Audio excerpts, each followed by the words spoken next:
ಇದು sir July 1 ಮನೆಗೆ ನಾವು ಬೇರೆ ಮೊದಲು ಏನು ಅಂದ್ಕೊಂಡಿದ್ವಿ, ಎಲ್ಲೋ ಏನೋ ಕಳ್ತನ ಆಗುತ್ತಾ, ಅದು ರಾತ್ರಿ ಹೊತ್ತು ಆಗುತ್ತಾ ಅಂತ ತಿಳ್ಕೊಂಡಿದ್ವಿ.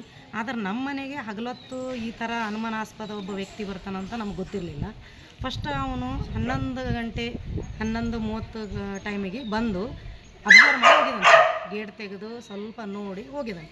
ಹೋಗಿ ಮತ್ತೆ 1 ಅವರ್ ಬಿಟ್ಟು 12:30 ಮತ್ತೆ ವಾಪಸ್ ಬಂದು ಒಳಗಡೆ ಎಲ್ಲ ಓಡಾಡಿ ಹೊರಗಡೆ ಬಂದ. ನಾವು ಆವಾಗ ನಾನು ಯಾರು ಏನು ಬೇಕಾಗಿತ್ತು ಅಂತ ಕೇಳಿದ್ರೆ, ಇಲ್ಲ ಮೇಡಮ್ ಬಾಡಿಗೆ ಬೇಕಾಗಿತ್ತು ಅಂತಂದು.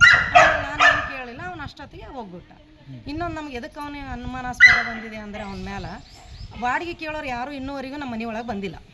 ಗೇಟ್ ಓಪನ್ ಮಾಡಿ ಇವನು ಹೆಲ್ಮೆಟ್ ಗ್ಲಾಸ್ ಹಾಕ್ಕೊಂಡು ಒಳಗಡೆ ಬಂದು ಎಲ್ಲ ಅಬ್ಸರ್ವ್ ಮಾಡಿ ಹೊರಗೆ ಬಂದ ಮೇಲೆ ಮತ್ತೆ ಹೆಲ್ಮೆಟ್ ಗ್ಲಾಸ್ ಹಾಕ್ಕೊಂಡು ಹೋಗಿದ್ದಾನೆ 2 ಸಾರಿ. ಅದಕ್ಕೆ ನಮಗೆ 2 ದಿನದ ಭಯದಿಂದ ಇದ್ದೀವಿ. ಪೊಲೀಸಿಗೆ ಇನ್ಫಾರ್ಮ್ ಮಾಡಿದ್ರೆ? ಪೊಲೀಸಿಗೆ ಮಾಡಿದ್ದೀವಿ ಸರ್. ನಮ್ಮ ಮನೆಯವ್ರು ಇರಲಿಲ್ಲ, ಬೆಂಗಳೂರಿನಲ್ಲಿದ್ದರು. ಅಲ್ಲಿಂದ ಮೆಸೇಜ್ ಹಾಕಿದ್ದಾರೆ ಮತ್ತು ವಿಡಿಯೋನೂ ಹಾಕಿದ್ದಾರೆ. ಆದರೂ ಇಲ್ಲಿವರೆಗೂ ಯಾರೂ ಒಬ್ಬರು ಬಂದಿಲ್ಲ. ನಮಗೆ ಬಂದು ಕೇಳಿನೂ ಹೋಗಿಲ್ಲ. ಎಟ್ ಲಾಸ್ಟ್ ಅವ್ರು ಬಂದು ಹೋದ್ರೆ ನಮ್ಗೆ ಸ್ವಲ್ಪ ಧೈರ್ಯನಾದರೂ ಬರ್ತಿತ್ತು. ಮೋಸ್ಟ್ಲಿ ಅವ್ರೇನು ನಮ್ಮ ಮನೆ ಕಳ್ತನ ಆದಮೇಲೆ ನಮ್ಗೆ ಕಟ್ಟಾಕಿದ ಮೇಲೆ ಅವಾಗಿನ ಬಂದು ನಾಯಿ ತೊಗೊಂಡು ನೋಡ್ಬೇಕಂತಾಗಿನ ಕೂತಿದ್ದಾರೋ ಏನೋ ಗೊತ್ತಿಲ್ಲ. ಈಗ ಥರ ಬಂದು ಈವರೆಗೂ ಯಾರೂ ಬಂದಿಲ್ಲ. ಭಾಳ ಭಯ ಆಗ್ತಾ ಇದೆ ಸರ್. 2 ದಿವಸದಿಂದ ನಿದ್ದೆ ಮಾಡಿಲ್ಲ ನಾವು. ಅವ್ನು ಮತ್ತೆ ಯಾವಾಗ ನೈಟ್ ಬರ್ತಾನೋ ಡೇ ಬರ್ತಾನೋ ಅಂತ ಗೊತ್ತಿರಲಾರ್ದ ಭಯದಾಗಿದ್ದೀವಿ ನಾವು. Police rounding ಬರ್ತಾರಿಲ್ಲ?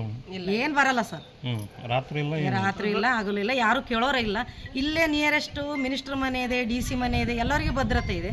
ಮತ್ತು ನಮ್ಮ ಜನಸಾಮಾನ್ಯರಿಗೆ ಯಾರು ಭದ್ರತೆ ಕೊಡ್ಬೇಕು ಸರ್? ಅಷ್ಟೇ. ನಿಮ್ಮ ಹೆಸರು? ನಮ್ಮ ಹೆಸರು ಸುವರ್ಣ ಪಾಟೀಲ್. ನೀವು ಯಾರನ್ನು ಮಾತಾಡ್ತೀವಿ?